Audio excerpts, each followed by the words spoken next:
अब आ जाते हैं हमारे पास लोगोज पर। लोगोज हमारे पास ओपन सोर्स सॉफ्टवेयर का क्या है और क्लोज्ड सोर्स सॉफ्टवेयर का है, ये याद रखने की ज़रूरत है। Maybe question is may be asked from this portion also too. Open source software है, पूरा टॉपिक है, इसका कोई भी क्वेश्चन पूछा जा सकता है और मैं पूरी की पूरी नॉलेज देने की कोशिश आपको कर रहा हूँ, ठीक है जी। इसके अलावा इफ़ आई फॉरगेट समथिंग आप कमेंट्स में मुझे मेंशन कर सकते हैं, ताकि जो भी लोग ये वीडियो देखते हैं वो कमेंट्स भी पढ़ते हैं definitely, and they will get additional information from your comments. You are most welcome at any time, ठीक है जी। देखो ये है ग्रीन सर्कल और नीचे से कटा हुआ, ये है हमारे पास किसका, ये ओपन सोर्स सॉफ्टवेयर का लोगो है, ठीक है जी। अगर किसी सॉफ्टवेयर की सीडी के ऊपर या किसी सॉफ्टवेयर की डिटेल के ऊपर ये ऐसे लोगो बना हुआ है ना, तब आप डेफिनेटली समझ लो कि ये क्या आपके पास है, ये है ओपन सोर्स सॉफ्टवेयर, ठीक है जी। अगर ऐसी ही सर्कल है रेड कलर का, लेकिन उसका जो कटा हुआ पोर्शन है ऊपर वाली साइड है, तब है ये क्लोज्ड सोर्स सॉफ्टवेयर। क्या है, क्लोज्ड सोर्स सॉफ्टवेयर। अब आप ओपन सोर्स और क्लोज्ड सोर्स सॉफ्टवेयर को कैसे पहचान सकते हो, अगर वो सीडी आपके पास अवेलेबल है, सीडी में ये लोगो बना है तो वो क्लोज्ड सोर्स सॉफ्टवेयर है, अगर ये लोगो बना है तो वो ओपन सोर्स सॉफ्टवेयर है। अगर आपके पास वो सॉफ्टवेयर की सॉफ्ट कॉपी ही है आपके सिस्टम में, आप जाओ उधर आपके लेसन्स पर देखो, आप लेसन्स या कहीं न कहीं वहाँ पर एक जो उसकी रिगार्डिंग इन्फॉर्मेशन लिखी होगी, उसमें ये लोगो दो में से एक बना होगा, वो मेंशन करता होगा ये कौन सा सॉफ्टवेयर है, ठीक है जी। अब देखो हमारे पास क्लोज ओपन सोर्स सॉफ्टवेयर कौन कौन सा है। MSQL है, ओपन ऑफिस है, ये माइक्रोसॉफ्ट ऑफिस की तरह, वर्ड प्रेस है, जैसे हमारे पास माइक्रोसॉफ्ट वर्ड है ना, उसी तरह ये भी है, लेकिन ये ओपन सोर्स सॉफ्टवेयर है। अच्छा, फायरफॉक्स मोजिला है, एंड्रॉयड मोबाइल, आपके पास जो एंड्रॉयड सॉफ्टवेयर है ये क्या है, ये ओपन सोर्स सॉफ्टवेयर है। तभी मैं अभी बोल रहा था ना आपको बहुत सारी अपडेट्स आती है, क्यों आती है, क्योंकि हमारा पास जो ये पूरा एंड्रॉयड ऑपरेटिंग सिस्टम है ना, ऑपरेटिंग सिस्टम, ये आपके पास क्या है, ये आपके पास ओपन सोर्स सॉफ्टवेयर है। लोग इसमें फीचर्स ऐड करते हैं और अपने भेजते हैं किसको, ओरिजिनल ऑथर को। ओरिजिनल ऑथर एक्सेप्ट भी करता है, रिजेक्ट भी करता है, और जो एक्सेप्ट करता है वो आपके पास अपडेट्स के तरीके में आती है। और एंड्रॉयड की अपडेट्स कैसी आती हैं आपको, सिस्टम वो आपको दिखाता है सॉफ्टवेयर अपडेट अवेलेबल है ना, वो कहता है सिस्टम को अपडेट करो, आप सॉफ्टवेयर को अपडेट करो, वही होता है।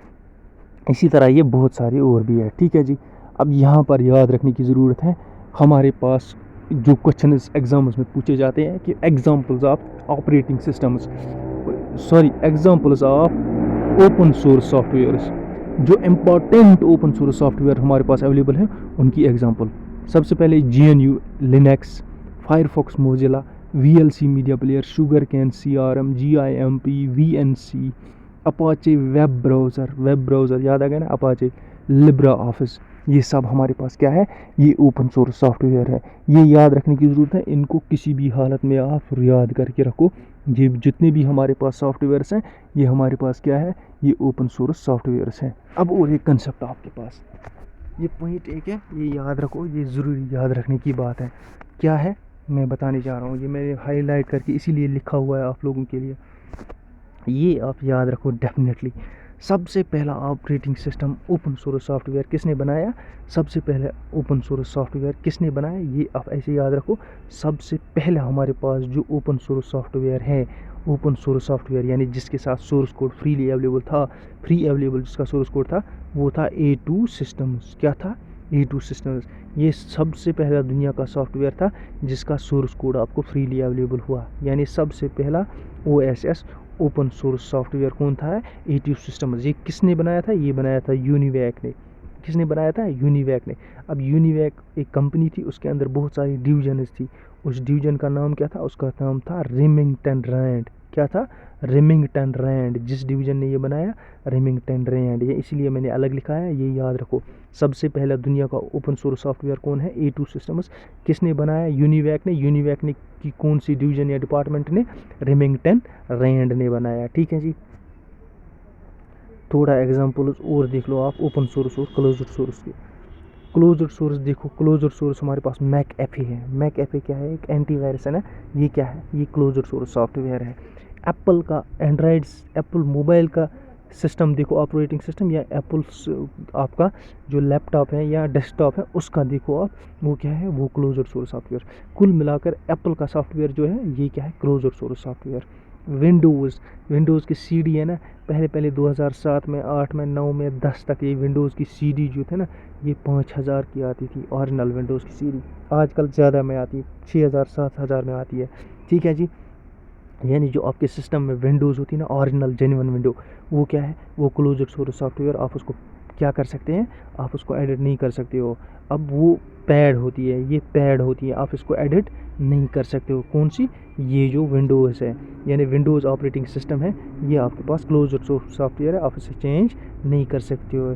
इसी तरह बहुत सारी और भी सॉफ्टवेयर्स हैं, माइक्रोसॉफ्ट ऑफिस भी है, ये भी क्या है हमारे पास क्लोज्ड सोर्स सॉफ्टवेयर, इसको हम चेंज नहीं कर सकते हैं। थोड़ा आ जाओ ओपन सोर्स सॉफ्टवेयर, कौन सा है, एंड्राइड है हमारे पास। एंड्राइड जो हमारी मोबाइल है ना, इनका जो सॉफ्टवेयर है एंड्राइड ऑपरेटिंग सिस्टम, ये क्या है, ये ओपन सोर्स सॉफ्टवेयर है, यानी इसका सोर्स कोड फ्रीली अवेलेबल है।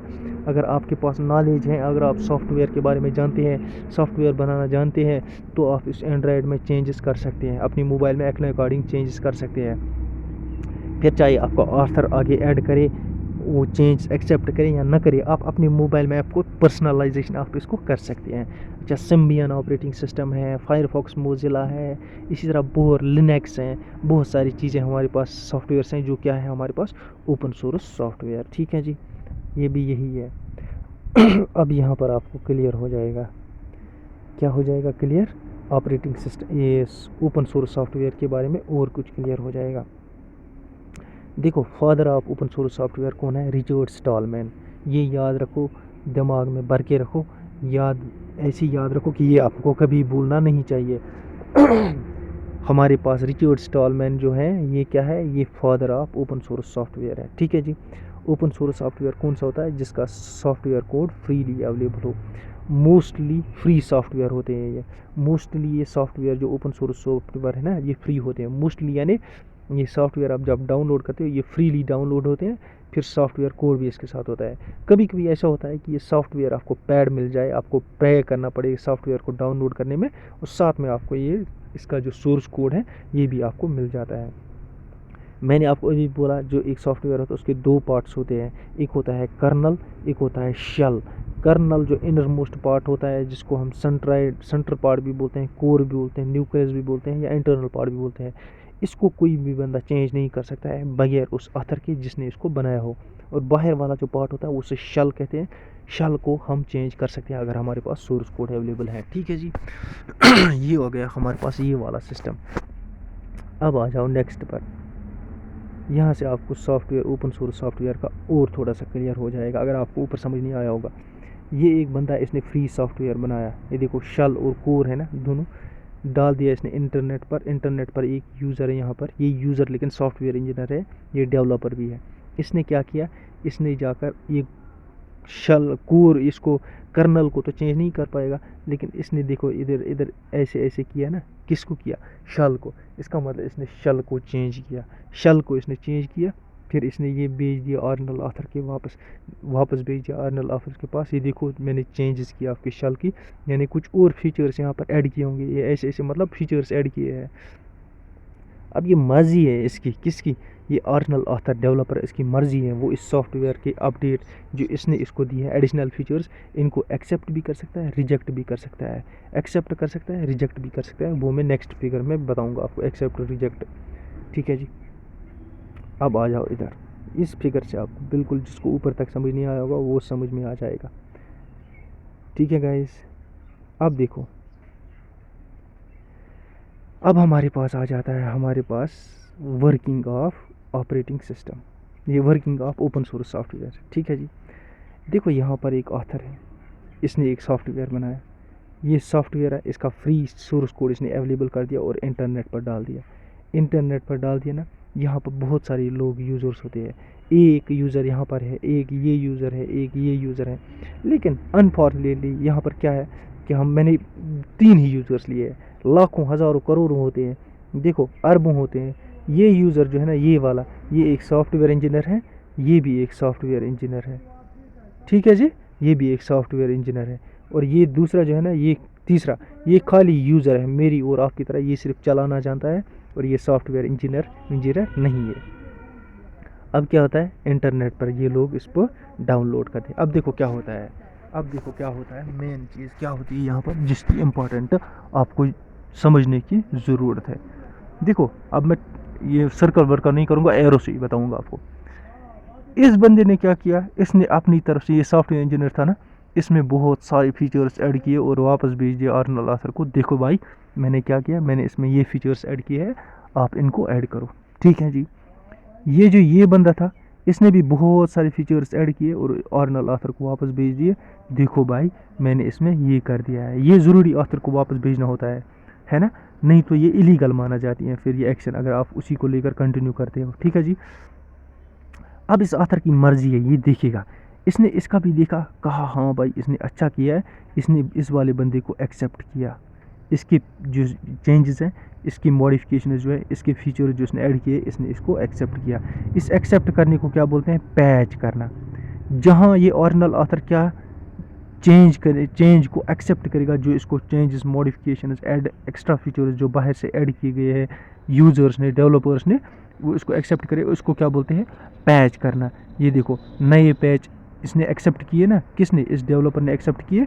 अब ये आपके पास कैसे आ जाएंगे, इसी नेट पर आपके पास मोर फीचर्स आएंगे जो पैच के जरिए ऐड किए गए होंगे, लेकिन एज क्या आएंगे, एज अपडेट्स आएंगे उस सॉफ्टवेयर के। ठीक है जी, एज अपडेट्स आएंगे। ठीक है जी, ये हो गया, इसने एक्सेप्ट किया, इसको पैच बोलते हैं। ठीक है जी। अब ये बंदा है, इसने भी चेंजेस भेजिए वापस इसके पास कि मैंने ये चेंज किए, आप देखो इनको एक्सेप्ट करो, लेकिन इस ऑथर को ये पसंद नहीं आया, इसने इसकी चेंजेस रिजेक्ट की। इसने कहा यार मेरी सिक्योरिटी को खतरा है, या इसको कुछ लगा ये नेगेटिव है, तो इसने इसको रिजेक्ट कर लिया। जब इसने इसको रिजेक्ट कर दिया ना, इस रिजेक्ट करने को फ्रॉक बोलते हैं। क्या बोलते हैं, फ्रॉक, FORK, फ्रॉक, मैंने लिखा हुआ है। अब ये फ्रॉक जब हुआ ना, तो ये इसने इसकी चेंजेस एक्सेप्ट नहीं की। अब इस बंदे ने ये चेंजेस इसमें की है, एक सॉफ्टवेयर में ऐड ऑन की है। अब ये चाहे ये इसको यही छोड़ सकता है, ठीक है, ये भी होगा। या अगर इसको गुस्सा आ गया ना इस वाले बंदे को कि यार इसने मेरी चेंज एक्सेप्ट नहीं की, ये इस सॉफ्टवेयर को खुद ओनर बन सकता है, ये इसको आगे चला सकता है अपने तरीके से जिसमें इसने मॉडिफिकेशन की है, लेकिन ये एक इलीगल एक्टिविटी मानी जाती है। क्यों, क्योंकि इस वाले सॉफ्टवेयर को जो ये ओरिजिनल ऑथर का, इसको सब डाउनलोड करेंगे, इसको तो डाउनलोड मुश्किल से कोई लोग कर पाएगा, करते हैं लोग, लेकिन वो जल्दी जल्दी इसको क्या करते हैं, हमारे पास भी एक्स की कुछ एप्लीकेशंस होती हैं, तंग आ जाते हैं, फिर इसको अनइंस्टॉल ही कर लेते हैं ज़्यादातर। क्यों, इसमें उतने फीचर्स नहीं होते, इसमें पॉजिटिव फीचर्स आ जाते हैं। ठीक है जी, बहुत सारे। अब ये जो अलग इसने सॉफ्टवेयर बना दिया ना, इसने अलग ही ब्रांच निकाल दी इस बंदे ने, अब गुस्से से, इसको बोलते हैं स्प्लिटिंग ऑफ ब्रांच। इसने इसके ओरिजिनल ऑथर के सॉफ्टवेयर की ब्रांच को ही स्प्लिट किया और खुद बना दिया, इसको बोलते हैं स्प्लिटिंग ऑफ ब्रांच। ये देखो मैंने यहाँ पर लिखा हुआ है। अब ओवरव्यू बताऊंगा जल्दी जल्दी में। क्या बताया था मैंने, ये ओरिजिनल ऑथर है। ओरिजिनल ऑथर जब क्या करता है, सॉफ्टवेयर को मार्केट में डालता है, इंटरनेट पर डालता है, फिर उसमें जो बाहर से डेवलपर्स आते हैं वो उसमें चेंजेस लाते हैं। जिस बंदे की चेंजेस वो एक्सेप्ट कर लेता है, उसको क्या बोलते हैं, उसको बोलते हैं पैच करता है, वो पैच से करता है। पैच वाले जो फीचर्स होते हैं ना, वो हमारे पास एज अपडेट्स आते हैं। क्या आते हैं, ये मैंने लिखना यहाँ भूल गया, फिगर में लिखना था, हमारे पास एज अपडेट्स आ जाते हैं। यानी accepted changes by the original author from the developers from market, इसको क्या बोलते हैं, इसको बोलते हैं हम पैच करना। क्या बोलते हैं, पैच करना। और जब यही ओरिजिनल ऑथर किसी बंदे की चेंजेस रिजेक्ट करेगा, उसको क्या बोलते हैं, उसको बोलते हैं फ्रॉक, FORK, फ्रॉक करना। यानी इसकी चेंजेस एक्सेप्ट नहीं की, कोई भी रीज़न हो सकता है, हम रीज़न नहीं काउंट करेंगे। अगर अब इस सूरत में ये बंदा है जिसने ये चेंजेस की थी, ये सॉफ्टवेयर को खुद चला सकता है, जिसमें इसने एड ऑन कुछ और चेंजेस किए, उसको क्या बोलते हैं, splitting of, permanently splitting of the branch. देखो अब क्वेश्चन ये भी पूछा जा सकता है, क्वेश्चन पूछा जा सकता है कि ओरिजिनल ऑथर जिसकी चेंजेस एक्सेप्ट करता है उनको क्या बोलते हैं, उसको बोलता है पैच करना। पैच करने से क्या होती है, जो ये अपडेट्स होती हैं ये ओरिजिनल सॉफ्टवेयर में ऐड होती है। जहाँ ये ओरिजिनल सॉफ्टवेयर, ये ओनर जो होता है, ये सॉफ्टवेयर ओरिजिनल डेवलपर ओनर जो होता है, ये किसी बंदे की मार्केट से क्या है चेंजेस एक्सेप्ट नहीं कर सकता है, उसको क्या बोलते हैं, उसको बोलते हैं फ्रॉक। फ्रॉक होने की सूरत में वो बंदा क्या कर सकता है, गुस्से में आकर क्या कर सकता है, इस सॉफ्टवेयर को अलग चला सकता है, परमानेंटली ब्रांच अलग कर सकते हैं, और ये इसका नेगेटिव यूज़ भी कर सकता है। ठीक है जी, ये इसका नेगेटिव डिसएडवांटेज भी है यहाँ पर। ठीक है जी, और ये एडवांटेज भी है कि यहाँ पर नए नए लोग आते हैं, नए नए फ्यूचर ऐड करते हैं, नया टैलेंट बाहर आता है, लोगों को एड ऑन फीचर्स मिलते हैं। ठीक है जी, लोग अपनी अकॉर्डिंग चेंजेस कर सकते हैं, ठीक है। यहाँ तक ये पूरा का पूरा आपको क्लियर हो गया होगा। अब बढ़ते हैं हम आगे, नेक्स्ट पर देख लेते हैं। हमारे पास देखो एडवांटेज तो मैंने आपको बता दिया, एब्सोल्यूट ट्रांसपेरेंसी है हर स्टेप में, ठीक है ना। और सिर्फ फ्लेक्सिबिलिटी है, अपने हिसाब से आप चेंजेस कर सकते हैं, ठीक है जी। इनहेंस्ड सिक्योरिटी इंक्रीज़ भी कर सकते हैं अपने हिसाब से। कॉस्ट एफिशिएंट, कोई कॉस्ट नहीं है सॉफ्टवेयर बनाने का, आप फ्रीली बना सकते हो। आपको सोर्स कोड फ्री में मिल रहा है ना, नहीं तो अगर आपको पैड सोर्स कोड मिल जाता ना, वैसे सोर्स कोड आपको देता भी जब कोई देता है ना, एक तो न देना हो गया क्लोज्ड सोर्स सॉफ्टवेयर, एक तो हो गया देना, यानी सोर्स कोड आपको फ्रीली अवेलेबल मिल रहा है ना, किया कराया काम, आपको उसमें सिर्फ फीचर्स ही ऐड करने हैं, ठीक है जी। बेस बनाई हुई है, स्टार्टिंग आउट स्मॉल, यानी आप एक सॉफ्टवेयर बना रहे हो, यहाँ पर आप एक डेवलपर हो, आपने बनाया इसमें 40 फीचर, इसमें सॉरी कितने थे, अच्छा चलो 40 ही फीचर्स आपने स्टार्टिंग में इसमें ऐड किए, आपने मार्केट में डाल दिया। इधर बहुत सारे लोगों ने क्या किया, इसमें और ऐड की, इसमें 400 फीचर्स आ गए, ठीक है। जिन्हें मार्केट में डालने से इसमें 400 फीचर्स ऐड हो गई, यानी 400 फीचर्स जब ऐड हो गए, इसका मतलब 360 नई ऐड हो गई ना। इसी को बोलते हैं हम, आपने छोटा सॉफ्टवेयर बनाया, मार्केट में पहुंचा, ये बड़ा बन गया, टाइम के साथ बड़ा बनता गया बनता गया बनता गया। यही फेसबुक के साथ भी हुआ, तो फिर वो एक बड़ी कंपनी बन गई, ठीक है जी, समझ में आ गया। फेसबुक सबसे पहले एक एप्लीकेशन थी, एप्लीकेशन से आज एक कंपनी बन गई। ये कैसे बन गया है, जब यही इसमें चेंजेस के लिए, या जब ये ओपन सोर्स सॉफ्टवेयर रखा गया, ठीक है जी। ये एडवांटेजेस क्या है। नेगेटिव इसमें क्या है कि ये जो बंदा अलग, इसने स्प्लिट ब्रांच की, ऊपर वाले बंदे ने, है ना, ये इसको मिसयूज़ भी कर सकता है, या कोई और बंदा भी इसको डाउनलोड करके फिर उसको सोर्स कोड मिल गया, जो डेवलपर होगा वो इससे किसी तरीके से मिसयूज़ कर सकता है। ये इसका नेगेटिव है, यानी डिसएडवांटेज है इसका, ठीक है जी। ये समझ में आ गया आपको यहाँ तक, ठीक है। अब हमारे पास एक कंसेप्ट आता है, ये कंसेप्ट हमारे पास ओपन सोर्स इनिशिएटिव। क्या है ओपन सोर्स इनिशिएटिव? देखो ओपन सोर्स सॉफ्टवेयर क्या है, वो ओपन सोर्स सॉफ्टवेयर बोलो या ओपन सोर्स टेक्नोलॉजी बोलो, दोनों एक ही जगह है, लेकिन हम बोल रहे हैं ओपन सोर्स सॉफ्टवेयर। अब जब टेक्नोलॉजी के लेवल से इससे हम टेक्नोलॉजी के लेवल पर बात करेंगे, तब कहेंगे हम इसको ओपन सोर्स टेक्नोलॉजी, ठीक है जी। हमारे पास होता है OSI, open source initiative.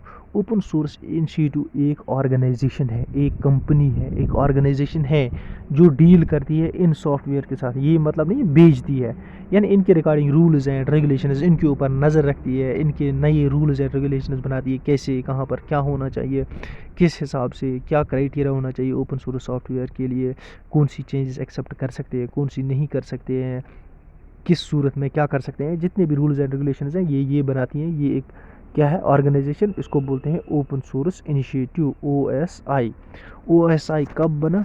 OSI बना 1998, फरवरी 1998 में OSI बना। और इस किसने बनाया? एरिक रेमंड और ब्रूस पैरेंस, एरिक रेमंड और ब्रूस पैरेंस। और इसका पहला जो CEO था, था ना, किसका CEO बोलो या प्रेसिडेंट बोलो, लेकिन यहाँ पर प्रेसिडेंट मेंशन किया हर एक बुक में, कहीं मैंने देखा था CEO, लेकिन पहला प्रेसिडेंट इसका कौन था? Eric Raymond. कौन था? Eric Raymond. किसका? OSI का।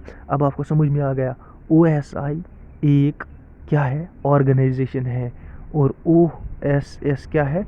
एक सॉफ्टवेयर है, ठीक है जी।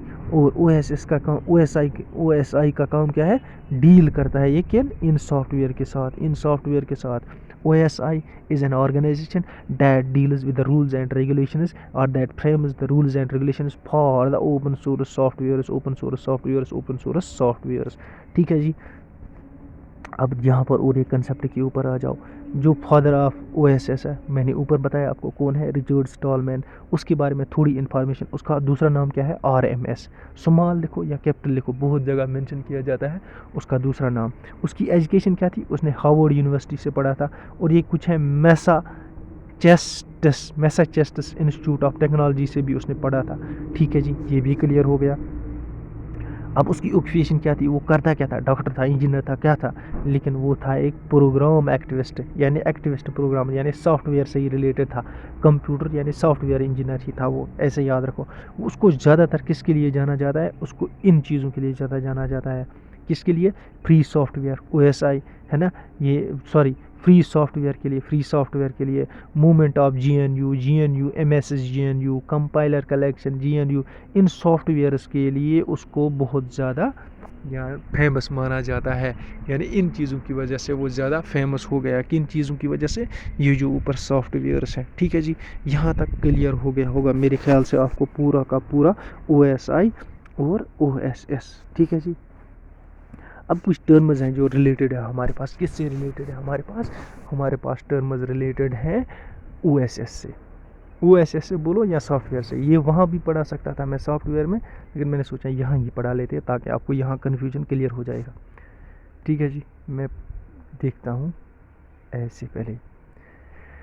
अब सबसे पहले हमारे पास आता है फ्री सॉफ्टवेयर वो सॉफ्टवेयर होता है जो आपको फ्रीली अवेलेबल हो, जिसे आप डाउनलोड कर सकते हो फ्रीली। क्या कर सकते हो?